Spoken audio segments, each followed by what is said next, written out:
Armando Castillo, miembro de la Junta Directiva del Congreso y de la Comisión Permanente, informó este martes que tiene conocimiento de 3 diputados contagiados. No digo los nombres porque obviamente es un tema muy personal y muy sensible, agregó. El congresista también informó que han llegado inspectores al edificio parlamentario a observar las medidas de seguridad e higiene que siguen entre los colaboradores para evitar la propagación del COVID-19. Además, indicó que por instrucciones de la presidencia hay consideraciones para las mujeres que estén embarazadas, los enfermos, los mayores de edad y todos los que pueden ser vulnerables dentro del organismo. De Santa Clara, La Laguna. Y luego sabemos qué es lo conveniente. Hay muchas noticias en esta emisión estelar de Noticiero Guatevisión. Gracias por sintonizar a esta hora y acompañarnos. Vamos a saludar hasta su casa a Alberto Toro. Buenas noches, Alberto. Hola María Luisa, buenas noches para ti y para toda la audiencia. Contento de acompañarle en esta emisión estelar, así que vamos de inmediato con las noticias más destacadas de este martes 7 de julio. Julio está calidad con los productos y ofertazas de Agencias Guay. Agencias Guay presenta.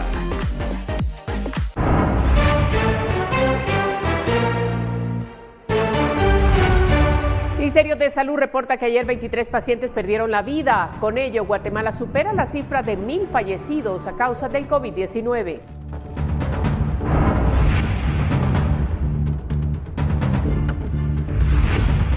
Viceministro de Hospitales indica que por cada 1,000 casos diarios de coronavirus se necesitan 100 camillas y en la actualidad hay hasta un 97% de ocupación.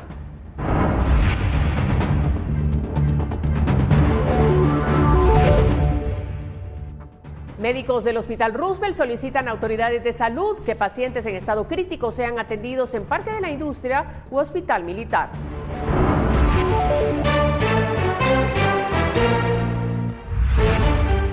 ¿Sabe cómo asegurarse que una persona dada de alta esté completamente libre de COVID-19? Hoy le mostramos la importancia y los riesgos de no acatar medidas.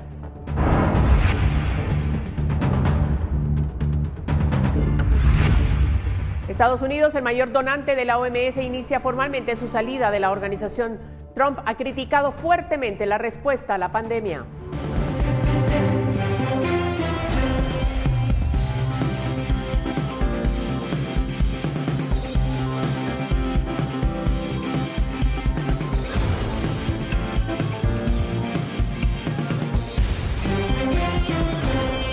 Julio está calidad con los productos y ofertazas de Agencias Guay.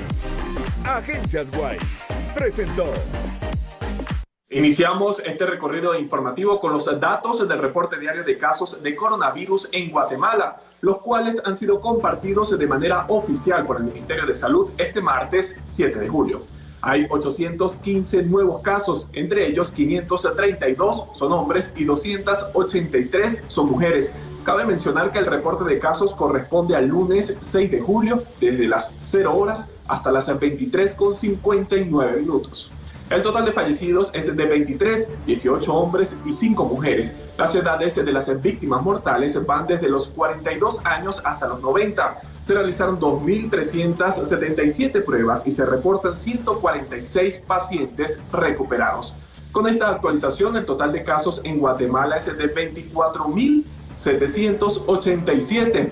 20.206 son casos activos, 3.575 recuperados y suman 1.004 los fallecidos.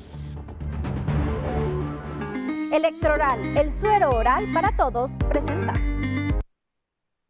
Y con más de 200 pacientes, todos en estado delicado, los médicos del Hospital Roosevelt demandan al presidente Alejandro Yamatei la habilitación de más centros asistenciales para los casos en estado crítico.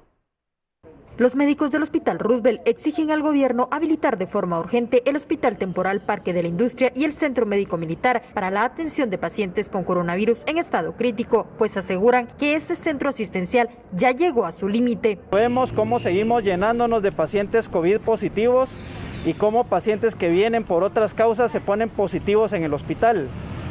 Vemos cómo nuestro personal se ve mermado en todas las áreas, por lo que demandamos del gobierno central que de una vez y por todas habiliten ya el Parque de la Industria y el Hospital Militar, ya que hemos visto incongruencias entre el gobierno y el Ministerio de Salud y tanto en los ofrecimientos que nos han hecho que por diversos motivos ajenos a nosotros, ya que al no ser políticos no entendemos qué tipo de intereses los mueven para no tener habilitados dichos centros hospitalarios. La saturación del Hospital Roosevelt con pacientes positivos también ha provocado el contagio de médicos, mientras que otros que continúan aún no reciben su salario. Tenemos colegas que ya están trabajando en el Hospital Roosevelt desde enero, que hasta esta fecha no les han logrado pagar. Entonces también tenemos a los médicos extranjeros que les solicitamos desde hace 2 meses a las autoridades el que se les pague por el tema de la pandemia, y eso no ha sido resuelto. Al inicio nuestra planificación era un médico para 5 pacientes. Ahora prácticamente tenemos un médico hasta para 15 pacientes, o sea, la capacidad humana se está viendo desbordada. Actualmente, este centro asistencial, que originalmente tenía espacio para 110, atiende a 200 pacientes y se ha quedado sin personal en el área encargada de la alimentación para los más de 1.200 pacientes internados por otras patologías, pues también se han contagiado. Con imágenes de Byron García, reportó para Noticiero Guatevisión, Andrea Domínguez. Y ante el crecimiento de contagios de coronavirus, muchos guatemaltecos con síntomas leves deberán recuperarse en sus viviendas. Sin embargo, se necesitan 100 camillas para los graves, según señaló el Ministerio de Salud. El viceministro de Hospitales, Francisco José Coma, explicó que por cada 1.000 casos diarios de coronavirus se necesitan 100 camas y en la actualidad hay hasta un 97% de ocupación de la red hospitalaria del país. Pero lo más crítico es que para todos ellos se necesita oxígeno. Pero el problema principal es que el manejo del cilindro es muy dificultoso. Significa recambios permanentes. Estos pacientes consumen altos flujos de oxígeno. Y más o menos se estima que un cilindro de oxígeno puede ser consumido en un promedio de 2 a 4 horas, dependiendo del número o de la intensidad de oxígeno que reciba.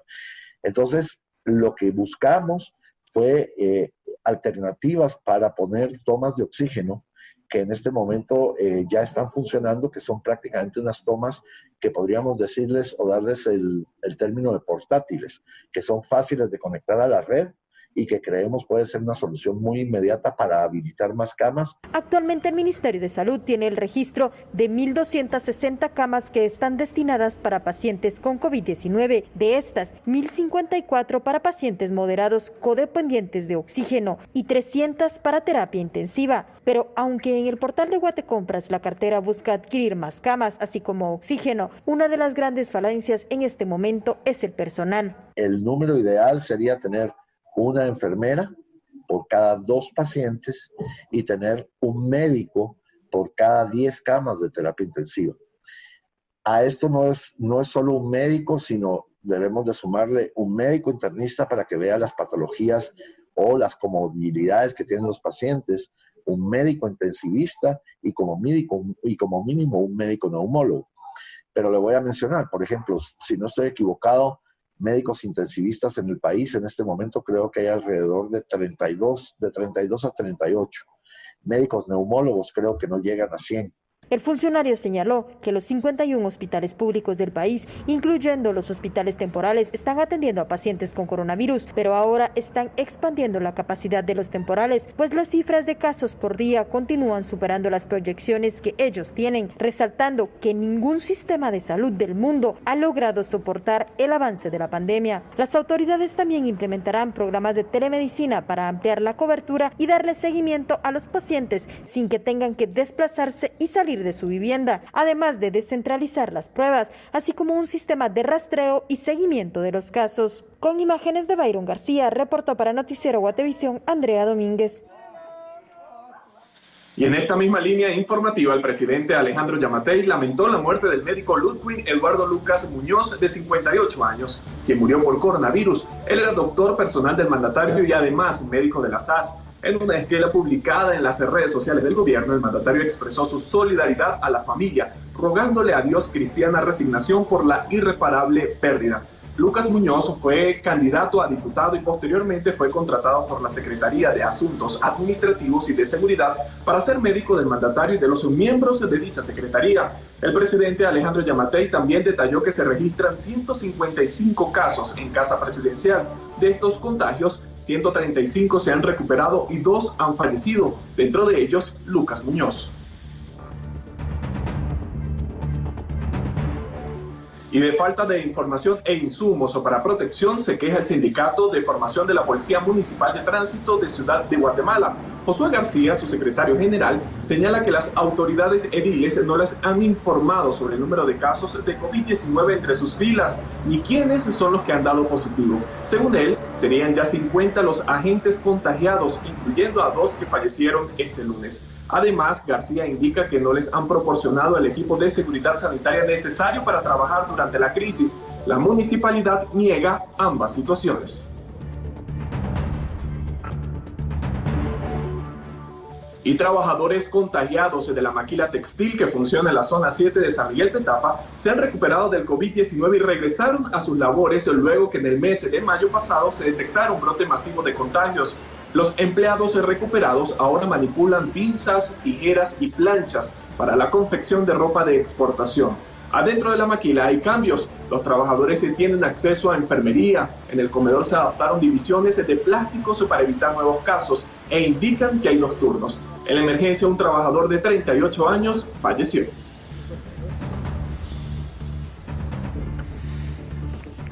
Y en más noticias, el aporte de 1.000 quetzales del bono familia se reducirá por el incremento de beneficiarios, según las autoridades del Ministerio de Desarrollo Social encargados de administrar el proyecto.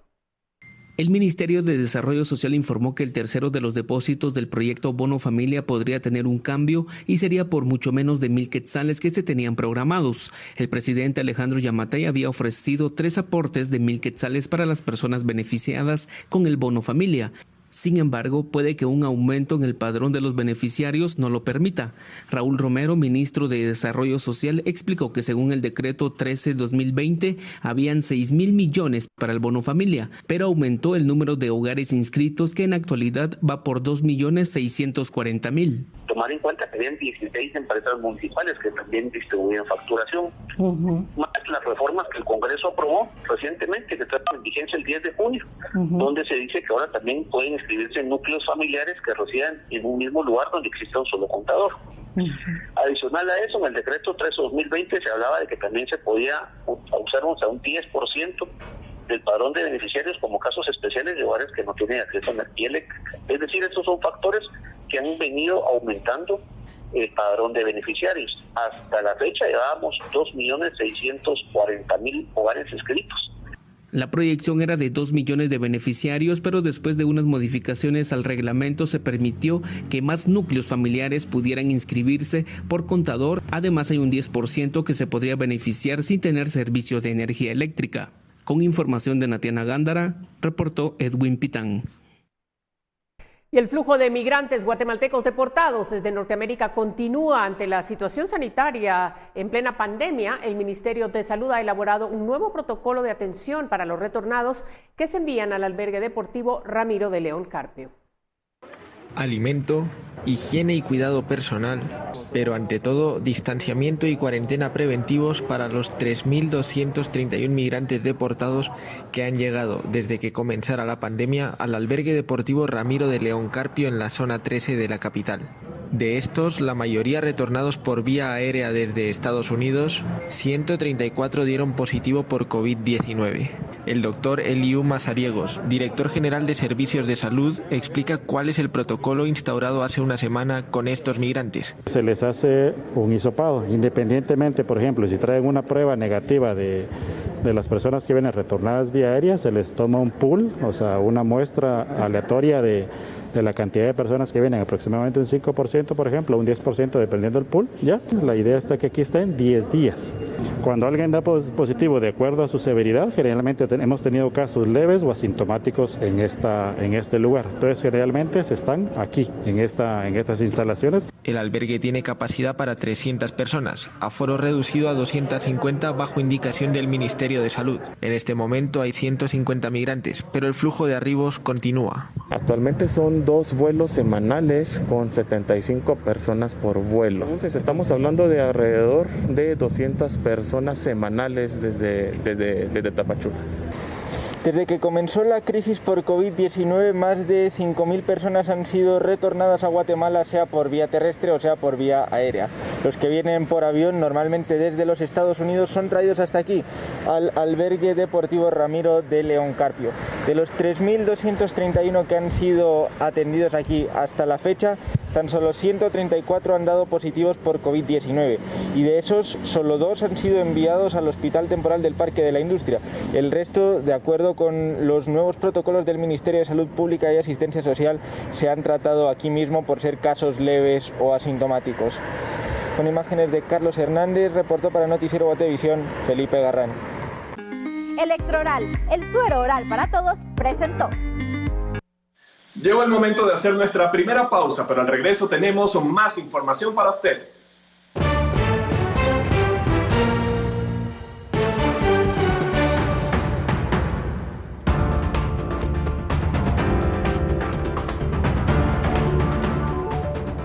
Comisión pesquisidora señala que no descarta citar a magistrados de la Corte de Constitucionalidad luego de solicitar elegir magistrados idóneos.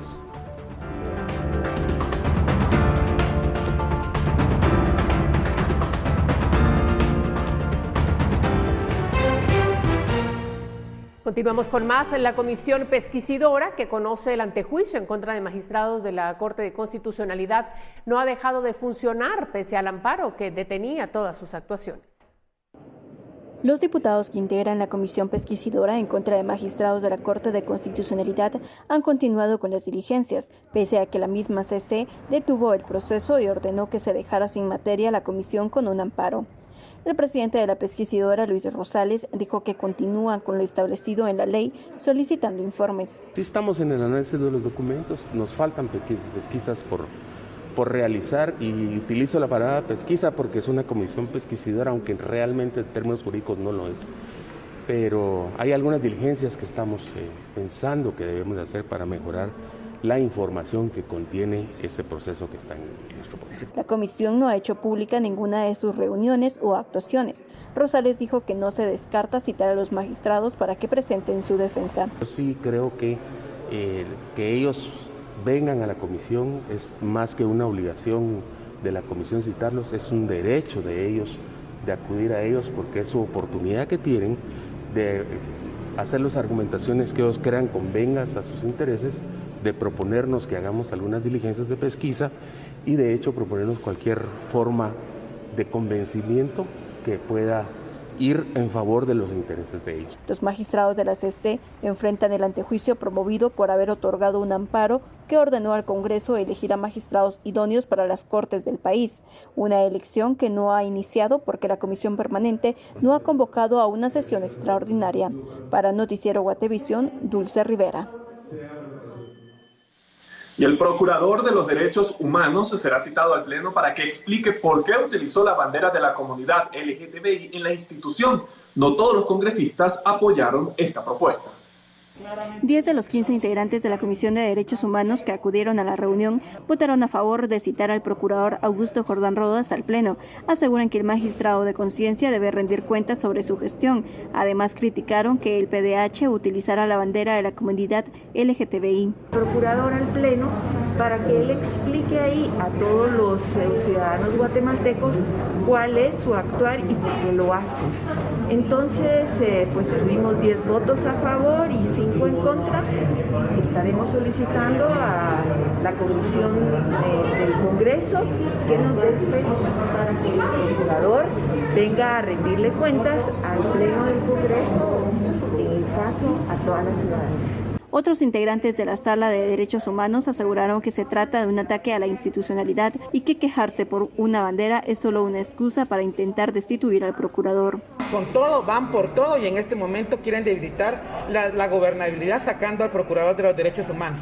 Esto pues ya sabíamos que iba a ocurrir y pues como les digo nuevamente, la diversidad sexual es cortina de humo ante lo que está ocurriendo. Deberían de preocuparse por el COVID porque lleguen los programas sociales a la gente más necesitada. El procurador Jordán Rodas dijo que lamentaba que los diputados estuvieran más preocupados por banderas de colores y no por las banderas blancas de las personas que no tienen que comer. Para Noticiero Guatevisión, Dulce Rivera. Bueno, y noticias del mundo, los restos de uno de los 43 estudiantes mexicanos desaparecidos en el estado de Guerrero en septiembre del 2014 fueron identificados entre otros indicios recabados en el marco de las investigaciones.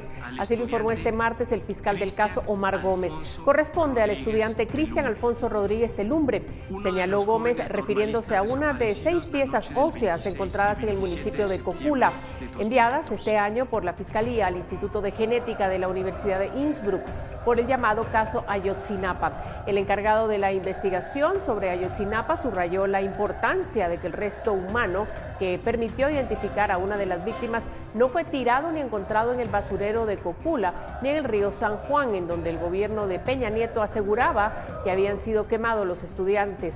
Con este nuevo hallazgo, el caso toma un nuevo rumbo. Y de México nos trasladamos hasta China, y es que allí ocurrió una tragedia cuando un bus cayó a un lago provocando más de 20 muertes. Al menos 15 personas resultaron heridas. El accidente tuvo lugar al mediodía al suroeste del país. Según la televisión pública de China, en el bus viajaban varios estudiantes que acudían a los exámenes de acceso a la universidad. Las autoridades buscaron por varias horas a posibles víctimas con distintas unidades de rescate. Los motivos del accidente aún no se han determinado. Revisamos al continente americano porque el gobierno de Donald Trump inició formalmente el retiro de Estados Unidos de la Organización Mundial de la Salud, cumpliendo las advertencias que hizo en varias ocasiones al criticar al ente por su respuesta a la pandemia. Estados Unidos es el mayor donante de la OMS, un organismo que lidera la lucha global contra enfermedades como la polio, el sarampión y también contra epidemias de salud mental.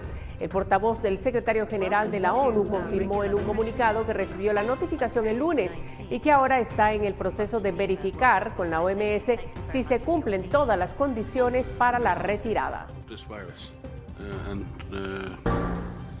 Y el director general de la Organización Mundial de la Salud aseguró que la pandemia se está acelerando, como muestra el creciente número de casos diarios, aunque se ha estabilizado su letalidad, ya que muchos países han logrado reducir el número de muertes. Añadió que las cifras muestran claramente que no se ha alcanzado el pico de la pandemia, con un ritmo actual de unos 200.000 nuevos contagios diarios, aunque el número de muertes parece haberse estabilizado en el mundo en torno a 5.000 decesos informados a diario desde principios de mayo.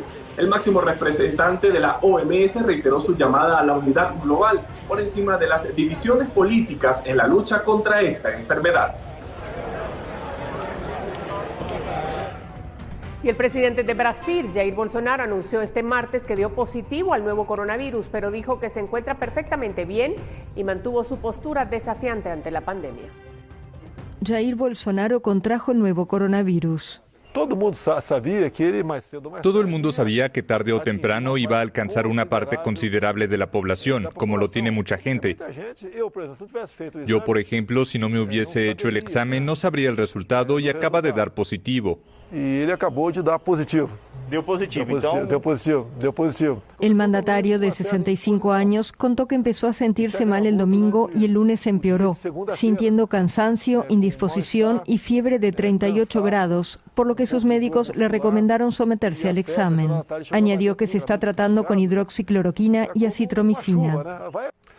Bajó para 36.7. Bajó a 36,7. Bajó bastante. Estoy bien, estoy normal. Comparado con ayer, estoy muy bien.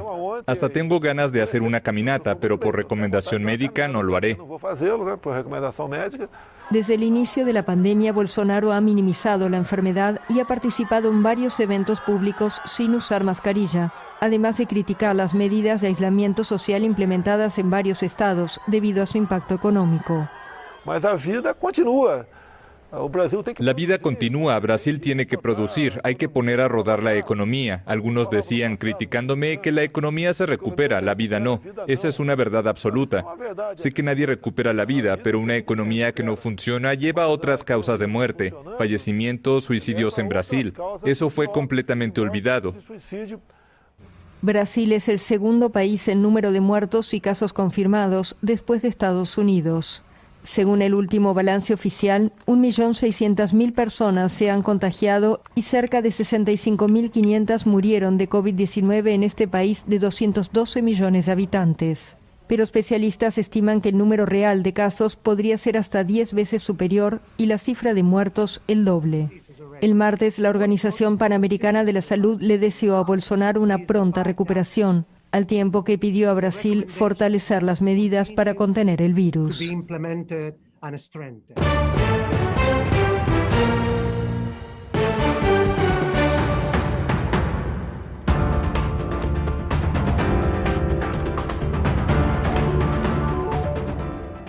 ¿Sabe cómo asegurarse que una persona dada de alta esté completamente libre de coronavirus? Conozca qué nos dicen los expertos y por qué. Es importante saberlo. Regresamos.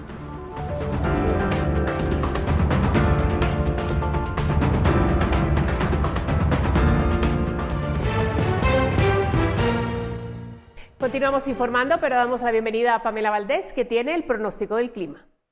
¿Qué tal están? Muy buenas noches, qué gusto poderles acompañar el momento de brindarles la información del clima para las próximas horas y de mañana también para que usted se empiece a preparar en casita. A continuación le presentamos la imagen satelital donde tendremos principalmente cielos parcialmente nublados mañana sin descartar la probabilidad de actividad eléctrica y lluvias. Para esta noche cielos parcialmente nublados a la mayor parte del territorio nacional sin descartar también la probabilidad de lluvias y actividad eléctrica.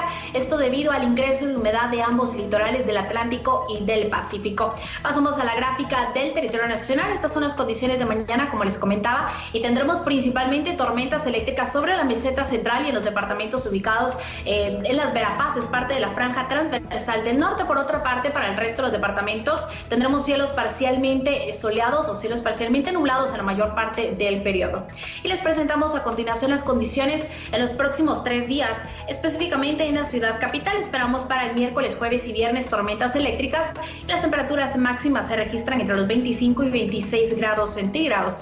Y por último, la gráfica de la salida del sol. Esperamos mañana a las 5:39 de la mañana y se ocultará a las 6:36 de la tarde. Hasta aquí yo con información del clima. Que tengan una excelente noche. Gracias, Pamela, por tu reporte. Ahora nos vamos con un hecho que ha sido noticia en la región y se trata de los hermanos Luis Enrique y Ricardo Alberto Martinelli Linares, hijos del expresidente panameño Ricardo Martinelli, quienes fueron enviados este martes a prisión preventiva. Ambos están a la espera de escuchar la solicitud de extradición de Estados Unidos por lavado de dinero. Los hermanos Martinelli fueron detenidos el lunes pasado en el Aeropuerto Internacional La Aurora cuando pretendían viajar a Panamá. Se identificaron como diputados suplentes del Parlamento Centroamericano. Este martes se debieron haber escuchado los motivos por los cuales Estados Unidos los requiere, pero los dos tribunales a cargo de sus respectivos casos no se completaron, por lo que quedaron en prisión preventiva en Mariscal Zavala a la espera de una nueva audiencia.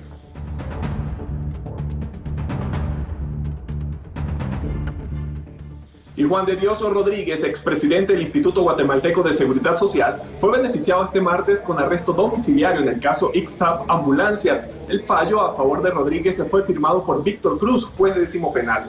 Juan Francisco Sandoval, jefe de la Fiscalía Especial contra la Impunidad, dijo que Cruz argumentó el riesgo de la pandemia del coronavirus para otorgar esa medida a Rodríguez, lo cual, comentó, no tiene sustento legal. Aseguró que la Fiscalía hará la apelación para que se revierta esa resolución. Aunque este fallo favorece a Rodríguez, no significa que podrá salir de prisión porque está en prisión preventiva por el caso de cooptación del Estado. En 2018 fue condenado por el caso X Pisa Chiquimula, pero en julio de 2019 la Sala Tercera anuló la sentencia.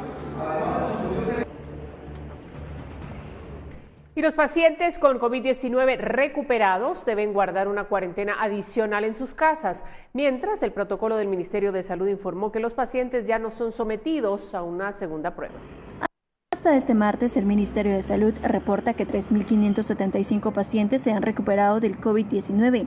Para que un paciente sea catalogado como tal, los médicos tienen protocolos. Por ejemplo, deben pasar al menos 3 días sin ningún síntoma o sin oxígeno, aunque dependerá de la evolución de cada persona. El paciente ya dejó de tener fiebre, donde si necesitó oxígeno, por lo menos tenga 3 días de no usar el oxígeno, haya sido la cantidad que haya necesitado. Entonces ahí nosotros podemos decir, este paciente es un paciente recuperado. Por protocolos del Ministerio de Salud, los hospitales ya no practican una segunda prueba a los pacientes. El doctor Molina explicó que el paciente ya recuperado pasará al menos 6 semanas con el virus. Por eso, al darlos de alta, deben seguir en una cuarentena domiciliar de entre 7 y 10 días más para garantizar su recuperación. Sí, recomendamos una cuarentena mínimo de unos 5 a 7 a 10 días más en casa, con el objeto de determinar si no tienen algún tipo de problema ya bacteriano que sea sobreagregado. Y si en todo caso lo es, hay oportunidad de tratarlo a tiempo. Para el epidemiólogo José Ortiz, esto podría representar un riesgo y considera que se debe dar de alta solo a los pacientes cuya prueba sea negativa, ya que no todos tienen la facilidad de aislarse. El problema es de que no se interrumpe la cadena de transmisión, ya que no tenemos la certeza de que el PCR salir negativo. Sería muy aventurado dar ingresos sin tener una PCR negativa y eventualmente sigan infectando a los adultos en sus casas. Las acciones que hemos visto son parciales. Actualmente la municipalidad abre centros respiratorios, pero no tienen cuarentena municipal, es decir, no aíslan a las personas que no tienen condiciones necesarias para un aislamiento en casa. Las autoridades de salud refieren que se deben mantener las medidas de distanciamiento social y que una persona puede retomar labores luego de recuperarse del virus y de haber terminado la cuarentena domiciliar. Para Noticiero Guatevisión, Dulce Rivera. Y la escasez en los hospitales tiene muchas caras y nombres. En el Hospital General San Juan de Dios comienzan a sentirla en su banco de sangre. Por un lado, han tenido que reducir el número de donantes para mantener el distanciamiento y por el otro, hay quienes se temen acercarse al sitio por miedo a contagiarse de COVID-19. La escasez en los hospitales del país ha sido noticia recurrente en los últimos meses. Sin embargo, en el Hospital San Juan de Dios están experimentando un tipo de escasez bien peculiar, la de donantes de sangre en su banco de sangre. Hay días en los que incluso han registrado menos de una cuarta parte de lo que hacían antes de la crisis. Leslie Rodríguez, jefa del departamento del Banco de Sangre del San Juan de Dios, hace recuento del descenso de donantes. La cantidad de donantes que normalmente nosotros recibíamos, pues sí, variaba, ¿va? Entre 150 y 200, ¿va? Nosotros no teníamos restricción de número de donantes que ingresaban. Hay días que vienen 20, hay días que vienen 35. La verdad es que ha variado bastante, ¿verdad? Aunque, cabe mencionar, las propias medidas de seguridad sanitaria han provocado parte de este bajón. Nos autorizaron entrar únicamente 50 donantes para poder guardar el distanciamiento y poder seguir las medidas pues, que el gobierno planteó, ¿verdad? Además, la cantidad de casos por COVID-19 en el San Juan de Dios, según cuenta Rodríguez, y el hecho de que el banco de sangre esté dentro del hospital, infunden miedo entre donantes potenciales. Por ello, explica qué medidas de seguridad sanitaria se siguen.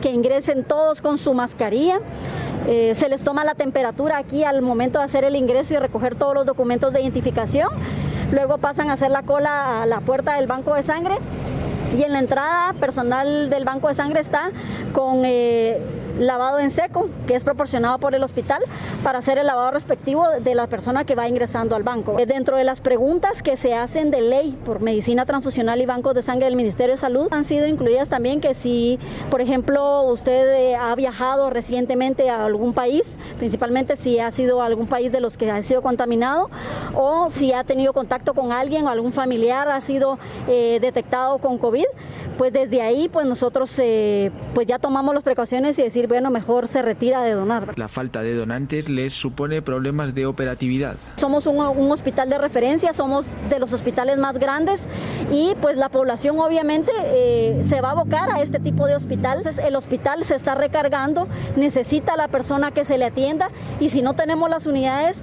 El horario para donar es a partir de las 7 de la mañana, pero reciben únicamente a las primeras 50 personas, aptas en fila. Con imágenes de Carlos Hernández, reportó para Noticiero Guatevisión, Felipe Garrán.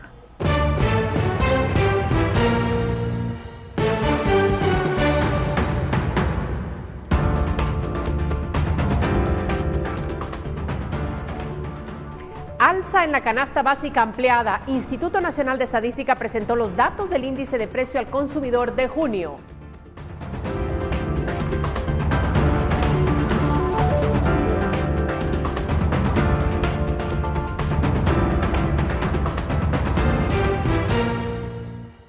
Continuamos hablando del sector de servicios de exportación, que ha sido uno de los más golpeados por el COVID-19, pues la mayoría está con operaciones casi paralizadas.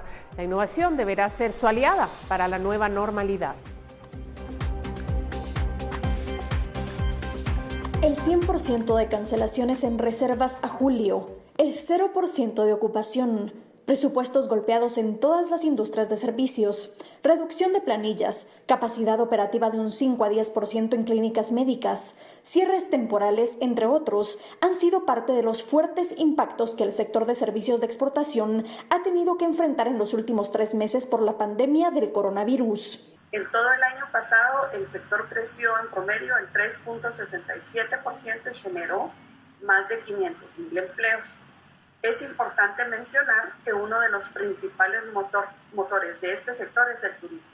El turismo sostenible, turismo de salud y bienestar, economía naranja, desarrollo digital, servicios a la exportación y laboratorios sumaban el año pasado una participación del 60% del PIB. El turismo ha sido fuertemente golpeado. El 90% de las empresas tiene 0 ingresos, por lo que la Comisión de Turismo cree que cuando se dé la reapertura es importante iniciar con la promoción del turismo interno. Mientras tanto, las empresas han tenido que innovar los servicios. Los rentaautos ahora y turoperadores han convertido sus servicios en despachos a domicilio o transporte de colaboradores de empresas. En las escuelas de español han innovado con plataformas electrónicas que permiten dar clases a distancia. Las empresas han readecuado sus servicios e innovado para apoyar a otras industrias, esto con el fin de poder empezar una recuperación que en muchos casos podría tomarles hasta 2 años. Se ha adoptado el teletrabajo, servicios de streaming, fortalecimiento del área de e-commerce, entre otros. Todos los sectores se han unido para crear una estrategia con 4 acciones para apoyar a las MIPYMES. Planifica y define el futuro de tu empresa. El primer encuentro empresarial virtual, una campaña empresarial y networking. Para Noticiero Guatevisión, Paula Osaeta. Y continuamos hablando de economía, y es que el Instituto Nacional de Estadística presentó los datos del índice del precio al consumidor de junio, que fue de 144.86%, mientras que la inflación mensual fue de 1.41%. En el caso de la canasta básica alimentaria, el costo para junio fue de 3.668.90 quetzales, que son 44.29 quetzales más que en el mes de mayo. Y la canasta ampliada tuvo un costo de 8.871.25 quetzales, subiendo 102.26 quetzales más que en el mes anterior.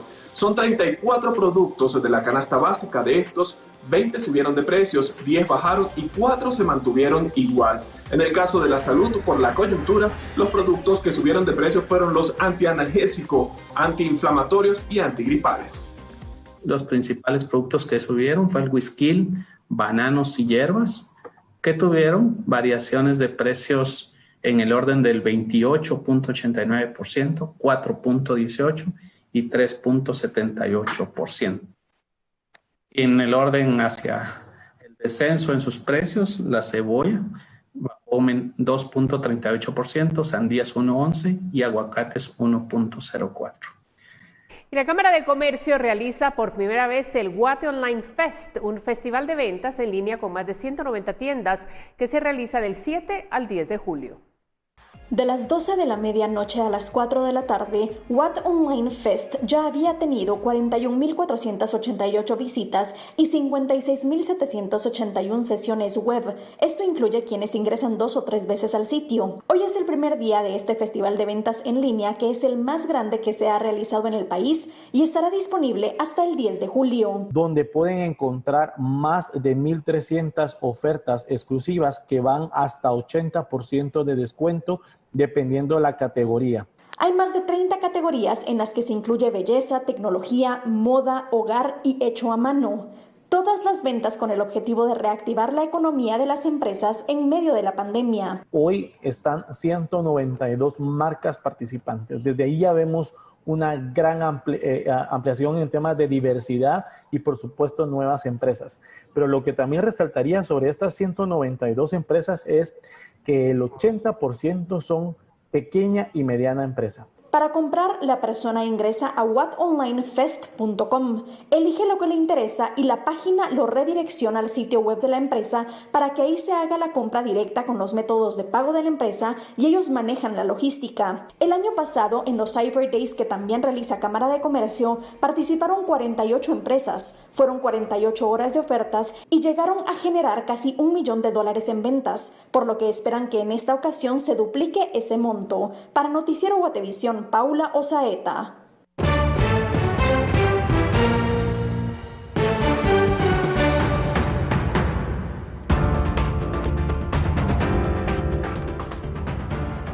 Desde la llegada del COVID-19 al país, demanda de féretros se incrementa. Conozca los detalles en instantes.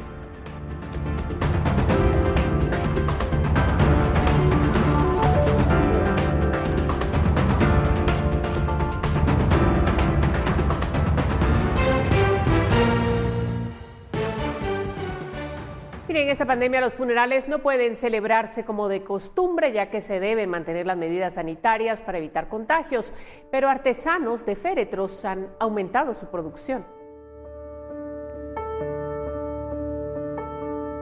Desde el inicio de la emergencia del COVID-19 y los decesos por otro tipo de enfermedades, se ha registrado un aumento en la venta de féretros en un 5%. A partir de hace, ¿qué le puedo decir? Más o menos un mes y medio, hemos incrementado lo que son 10 cajas a 15 a la semana. Sería un total de 35 cajas semanales. Este taller, que se dedica a la fabricación de féretros, se ubica a 1 kilómetro del cementerio La Verbena, donde víctimas fallecidas por COVID-19 son enterradas. La elaboración de las cajas depende del precio, estilo y material con que están elaboradas.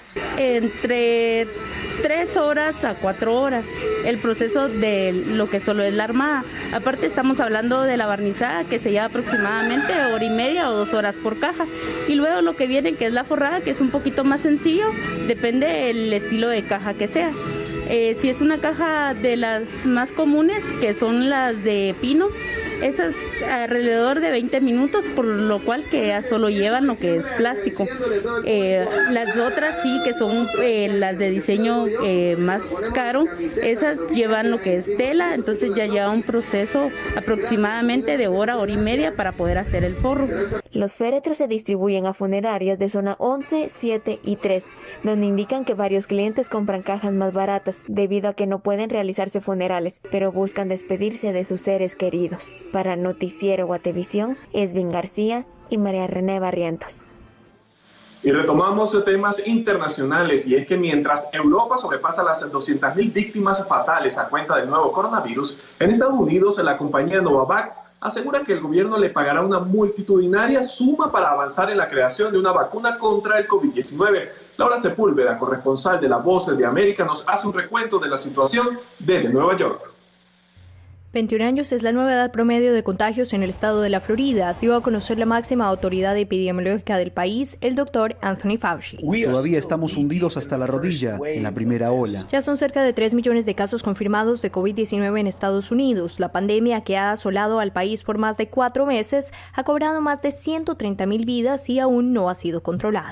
El estado actual no es realmente bueno en el sentido de que, como saben, hemos estado en una situación en la que hemos estado promediando alrededor de 20.000 casos nuevos por día, y luego una serie de circunstancias asociadas con varios estados y ciudades que intentan abrir en el sentido de volver a alguna forma de normalidad. Ha llevado a una situación en la que ahora tuvimos un récord de casos. Entidades privadas como la Universidad de Harvard comienzan a tomar medidas anunciando que sus programas serán completamente remotos durante el siguiente periodo escolar.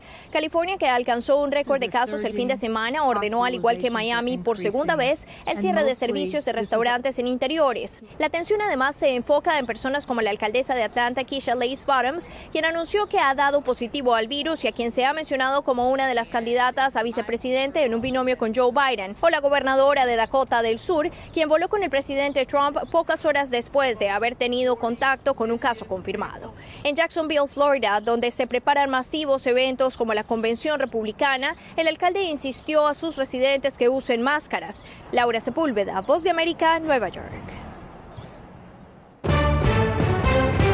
Y una destacada fotógrafa residente en Miami ha decidido crear una serie de imágenes que invitan al mundo a reflexionar sobre nuestras decisiones. Veamos. Dulce Pinzón tiende trampas de luz que transforma en preguntas.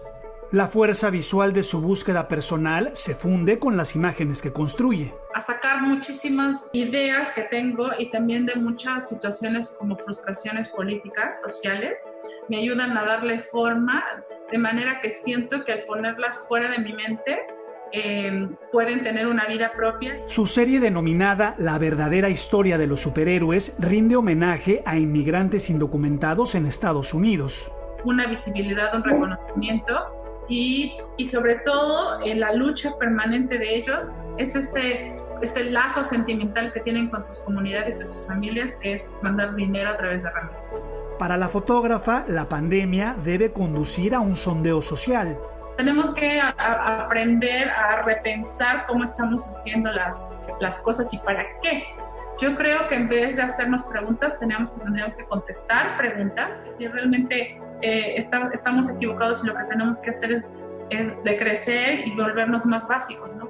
El color de piel, la diversidad y la identidad personal son elementos que analiza con sus retratos. Desdibujar esas líneas donde todos pudiéramos entender que somos un poco de todo, ¿no? O sea, que realmente el concepto de raza es una invención prácticamente económica, pero que las razas no existen. Sus imágenes cargadas de autenticidad seguirán hurgando las fibras de quienes observan los instantes que detienen el tiempo. Alonso Castillo, Voz de América, Miami. Y de esta manera llegamos al final de la emisión estelar de Noticiero Guatevisión. Será hasta mañana cuando nos volvamos a ver en un nuevo recorrido informativo. María Luisa, que tenga una excelente noche. Igual la tengas tú, Alberto. Amigos televidentes, gracias por estar con nosotros. Recuerde que toda la información la encuentra también en nuestras plataformas. Nos despedimos esta noche con estas imágenes que le presentamos a continuación. La falta de turistas debido a la pandemia logró que un grupo de tortugas de carey, especie en peligro de extinción, regresara al mar tras salir de su cascarón en una isla de Tailandia. El nido de tortuga, con 85 huevos en el interior, es uno de los 6 nidos récord en la playa de tailandesa, donde varias hembras de esta especie han anidado, alentadas por la falta de personas. Para los ambientalistas, las medidas de restricción han hecho que las tortugas puedan colocar sus huevos y estos puedan romperse con seguridad, algo que consideran un logro para la especie y para la naturaleza. Que tenga una buena noche.